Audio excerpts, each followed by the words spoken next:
How to make non-toxic long-lasting organic deodorant. Below is my favorite deodorant recipe. It is amazing. My husband can ride his bike 70 miles in the blazing summer and still no bow. I also love that it's a great alternative for my girls who are just reaching the age of needing deodorant. It's easy to use and you can add essential oils for a pretty smell, if you want. Deodorant recipe. Ingredients: 6 to 8 tablespoons coconut oil, solid state. 1/4 cup baking soda.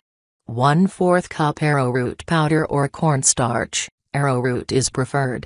Directions: combine equal portions of baking soda and arrowroot powder. Slowly add coconut oil and work it in with a spoon or hand blender until it maintains a firm but pliable texture. It should be about the same texture as commercial deodorant, solid but able to be applied easily. If it is too wet, add further arrowroot powder, cornstarch to thicken. You can either scoop this recipe into your old deodorant dispensers or place in a small container with lid and apply with fingers with each use. Makes about 1 cup. This recipe lasts about 3 months for 2 people with regular daily use.